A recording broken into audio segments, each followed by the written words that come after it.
Let's go back now to when San Diego was a different place. The population was smaller, but we also had more of an agricultural economy in what has now become our suburbs. Back then, there were lemon groves, for example, in Lemon Grove, and some of the goods we made and crops we grew were loaded up and transported out to distant points by railroad.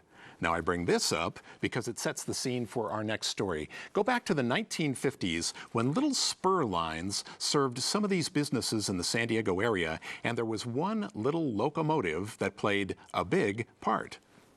To understand this story, you have to go back into the 1950s when we had citrus packing houses and industries that depended on the Southern Pacific Railroad, which ran short trains, just an engine or two with a couple of cars rattling behind, right through the neighborhoods of Coronado, San Diego, Chula Vista, Lemon Grove, and East County. And one of those locomotives, Larry Rose remembers, was engine number 5119. Well, it would go right past Grossmont High School, which is the oldest high school in East County. It would roll right past that, where the trolley runs today, actually, in the same little canyon.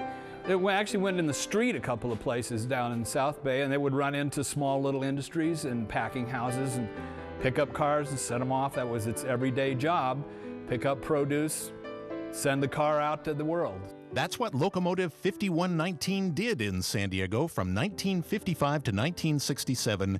And if you paid attention to those things like Larry Rose did as a kid, this little engine became a familiar sight, like an old friend. But of course, that was back 50 years ago. Must be, you'd think, that old locomotive from his memory would have long ago been scrapped by now.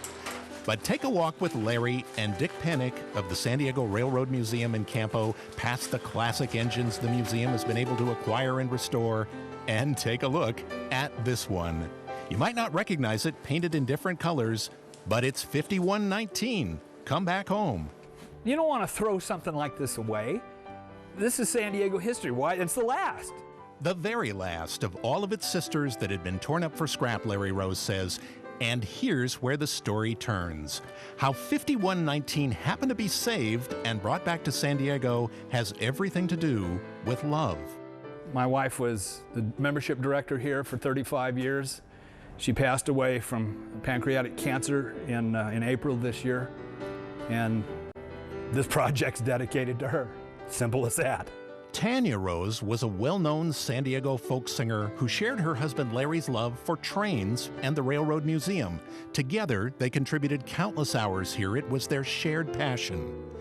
Shortly after her death, Larry heard that 5119 had been located in Modesto, where it had been working for years, still in good shape. He got an idea, but he'd have to act fast.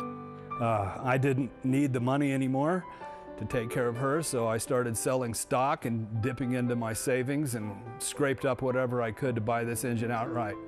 He bought it, just like that, saved it, as a tribute to her. And so it was in her name that it was put onto a truck and brought to the museum in Campo. In her memory, it'll be repainted to look just as it did when it was such a familiar sight back in the 50s and 60s here. And because it was well maintained and still runs great, it'll find new life carrying the museum's excursion trains full of grown-ups and kids for years to come. In a way, she'll be a part of every one of them. Well, sure. We'll put a little plaque in it, and someday somebody will find that plaque and they'll wonder who Tanya Rose was. And that's worth it to me, just for that. Stop by and see 5119 sometime, Saturdays, Sundays, and holidays at Campo. The museum offers short train rides. You can learn a lot about railroad history. All information about the San Diego Railroad Museum can be found on their website. It's a fun trip out there.